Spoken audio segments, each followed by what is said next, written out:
Saul meg mit csinál? Most egy kicsit arrébb jön a Saul. Természetesen próbálja legyőzni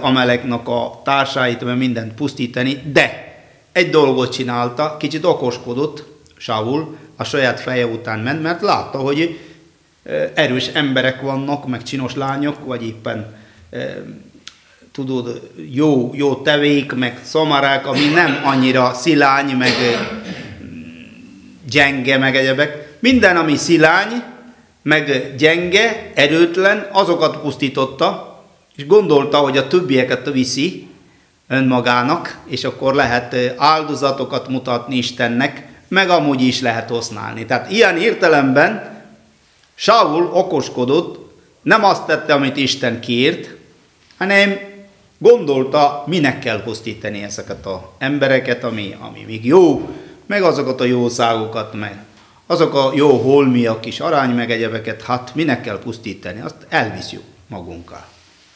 És mi történt? A történet végén ő elveszítette a királyságot. Tehát emiatt Isten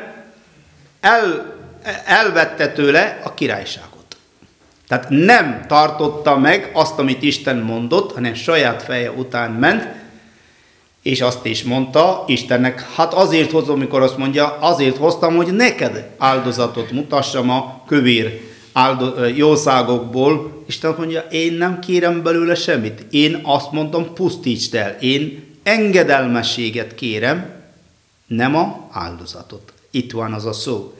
Én engedelmességet, a engedelmességet többet ér, mint a áldozat, amit ilyen módon hozzák neki. Tehát neki nem tetszett, ezért elveszítette mi nagyon fontos királyságot.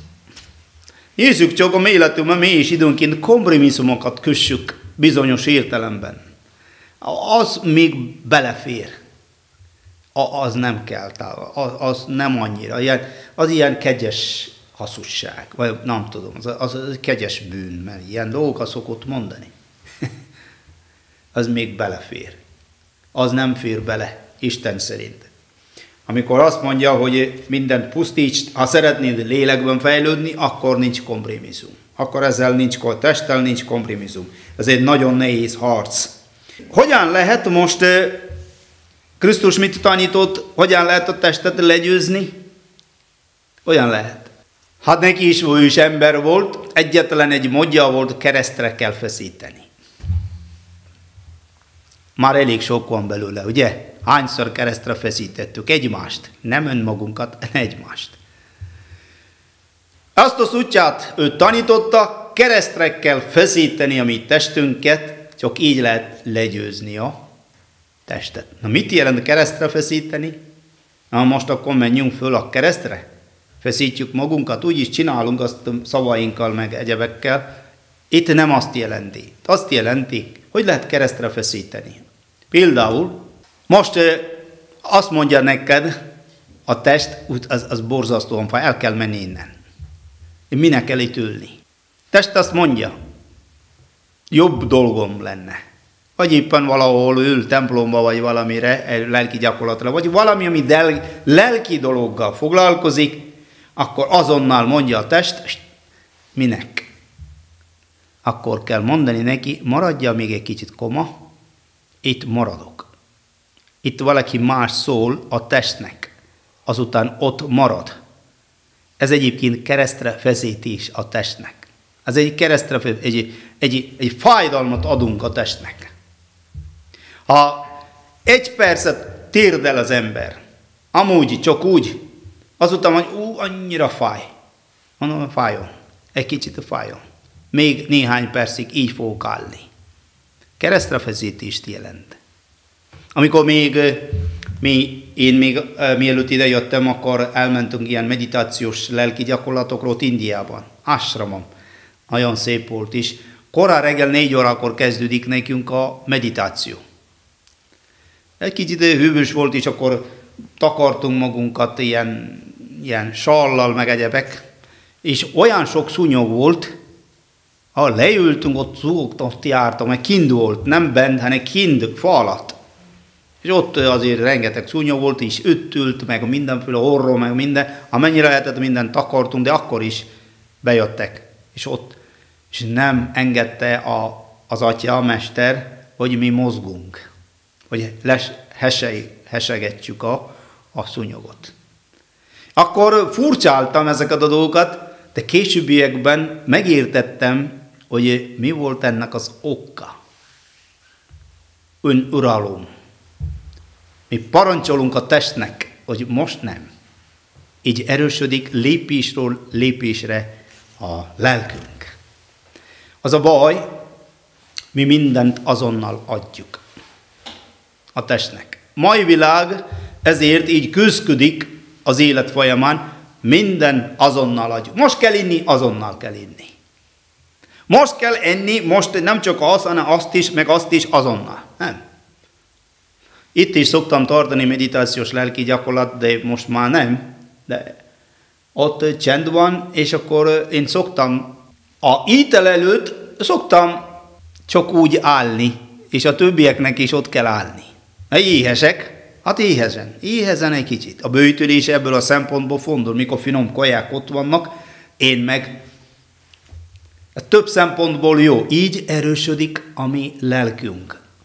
Úgy gyengül a mi lelkünk, amikor mi azonnal, ahogy a test kíván, azonnal adjuk. És mai gyerekeknek az a legnagyobb baja, és azért gyenge, nem erősek. És senki a világon, ha így cselekszik, azon mind gyenge lesz lélekben. Testben talán erő lesz, de az egy influenza már vége van. De lélekben erősödni, nekünk uralni kell a testünket. És sokszor nemet kell mondani a testi kívánság. Azonnal nemet. Szabad adni, de kicsit várjuk. És így, ha gyakoroltatjuk, akkor érdekes módon egy idő után, amikor valami olyan dolgot akarunk tenni, a lélek mondani fog, várjál egy kicsit. Így van, így kezdődik az önuralom. Így jönnek a mesterek, tehát tudják uralni a testen. Nagyon érdemes ezt gyakorolni, bár ebben a korban is. Másképpen is lehet. Testnek különböző kísértései vannak. Érdemes ezt gyakorolni. Az egyik, amit manapság egyszerűnek tűnik, de leginkább a legnehezebb kelés reggel. Én sokszor szoktam mondani. Felkelni.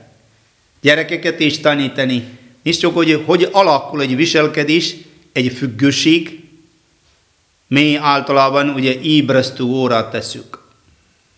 Hát személyes, természetesen az egy gép, ami pontosan úgy működik, ahogy van. 5 óra.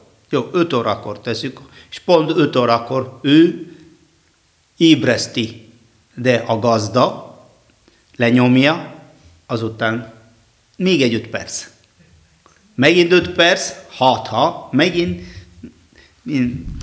még egy kicsit, ma úgy legyen, egy kicsit többet alszok. Azaz így megy. Másodszor, következő nap is ugyanazzal a döntéssel. Tegnap nem sikerült. Ma teszem, 5 órakor kell kelni. Megint ez a gép csünget pont 5 órakor. Megint nyomja. És az így megy, egy napon sikerül, másodnap sikerül, nem sikerül, harmadnap még gyengébb a lélek, és akkor így megy tovább. Már a 3 hét után, 3 hét elég, 21 nap után, ami agyunk, valamely teké, ami ezzel foglalkozik, egyfajta data itt bekerül, hogy ez az ember dönt, de ugyanaz az ember, aki azt bontja. Tehát egy olyan dolog rögzít, hogy ő dönt, de ő a döntéshez nem ragaszkodik, vagy nem. Ilyen egyfajta a gondolkodásban. És ez fogja sugarozni a többi területen is. Lassúcskán. Valamit mond, de nem tart. Valakinek mondja, ilyenkor jön, nem, majd 5 perc vagy 10 perc. Valakinek mondja ezt, és akkor késik. És az viselkedésé válik későbbiekben. Függésévé válik. Így vannak a dolgok. Mai gyerekeknek ritka. Talán Magyarországon nem tudom, van egy 100 gyerek, aki így ébred. Talán nincs. Mindenki ezt csinálja. Ott forog még egy 5 perc, még egy 10 perc, még egy, és azután amúgy is jó későn, ugye, mennek aludni. Közülünk is vannak ilyen típus ember. Így gyengül a mi testünk is, akkor ha ilyen egyszerű dolognak nem tudjuk parancsolni, nem tudja betartani, akkor hogy lehet parancsolni testnek? Lehetetlen. Mi akkor nagyon kívánjuk, úgy, hogy 5 órakor szeretnénk elni, de megint nyomja a gombot. Így soha nem fogjuk tudni uralni a testünket. Nehéz. Így gyenge marad az ember lelkében. És erre tanít, hogy kell azt legyőzni. Most itt van egy példa, amit Mózes mutat. Mózes azért a út folyamán nagyon sokszor szembesült ilyen dologgal, és akkor ő imádkozott, botot emelte, vagy verte, vagy bármit is csinált, és már meglett. De itt, amikor a testtel, Amalekkel kell harcolni, egy kicsit megijedt.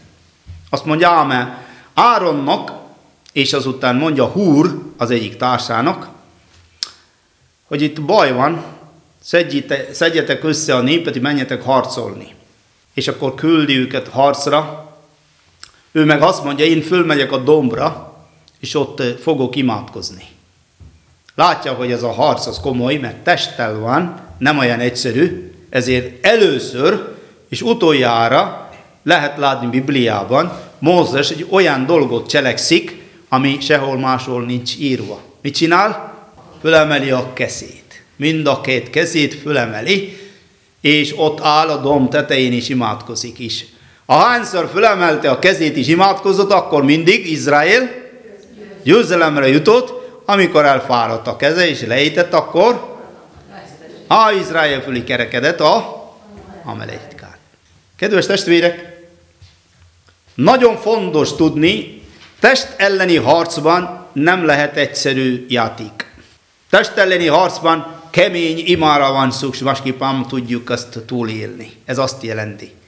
Tehát Mózes olyan módon imádkozik, ami nagyon fájt. Amikor testben fájt neki, akkor a lélek erősödött. Ez nem könnyű, most nézzétek meg, hogy milyen lehet.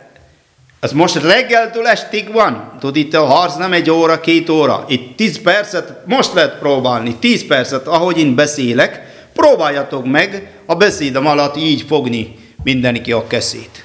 Ennyi, semmi nem kell nektek a kezébe tartani, csak így. Ha az nem, akkor csak így próbáljatok meg. Amíg én beszélek.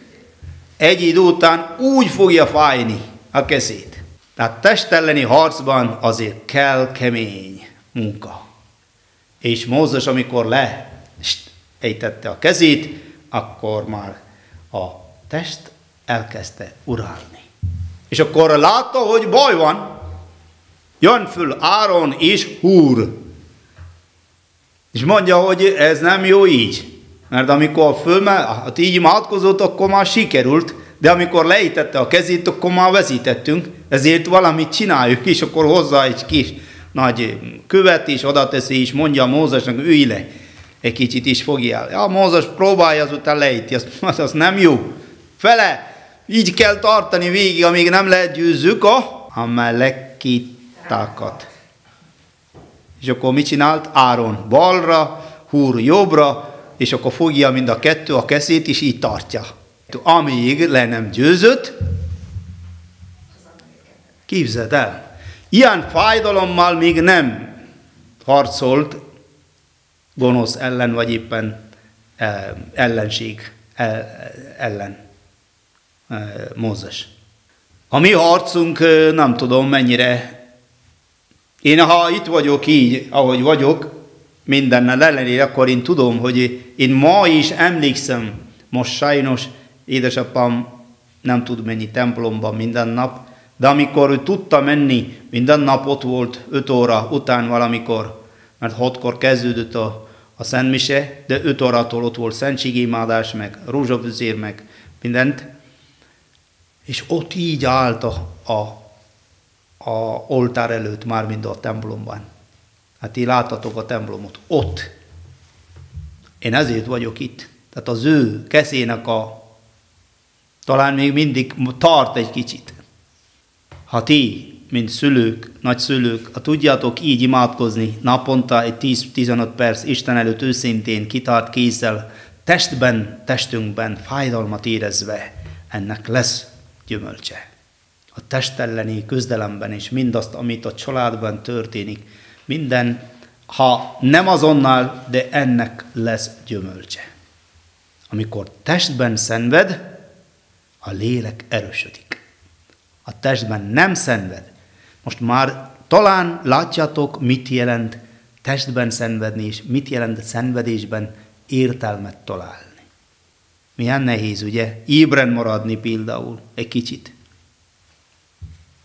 Szóval nagyon nehéz nekünk a test, amit mi viselünk. Ezt le kell győzni. Erre tanít ma a 17. fejezet. És amennyire lehet, mi próbáljuk ezt életünkben megvalósítani lépésről lépésre. Amennyire lehet, próbáljuk ezt. Ilyen kicsi dolgokban lépni tovább, nemet mondani a testnek, bizonyos dolgokban, éppen valamit akarok vásárolni, elmegyek vásárolni, és a szemnek nagyon tetszik, mondani kell, nem kell. Nem azonnal kell vásárolni, megszokik a test, és azután olyan gyenge lesz, nem tudjuk legyőzni a testet, mert erős lesz a mi testünk, gyenge lesz egyébként, ugye, a lélek. Te vagy az, akiből élet árad, te vagy csak igaz szó a számban, szívem kincse, lélegzet,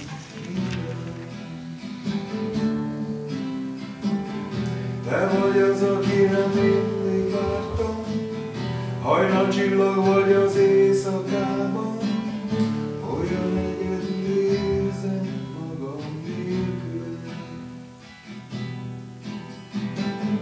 Te velem vagy Jézus minden nap, te vagy a fény a éjjelban, Te vagy a szűz a szívemben, ami Jézus, te vagy az életemben csak, igaz barát, ki el nem hagy, minden óra, minden nap, a tiéd. Erről szikla vagy te, amire állok, te vagy az, aki a boldogságot elhoztad az égből az én szívemben. Én nem ismertelek, de te ismertél, életedet adtad, úgy szerettél, hogyan köszönjem meg néked az egész életem. De te velem vagy Jézus minden nap, te vagy a fény, ha éjjel van, te vagy a tűz a szívemben, ami Jézus, te vagy az életemben csak, igaz barát, ki el nem hagy, minden óra, minden nap, a tiéd. De te velem vagy Jézus minden nap, te vagy a fény, a éjjel van, te vagy a tűz a szívemben,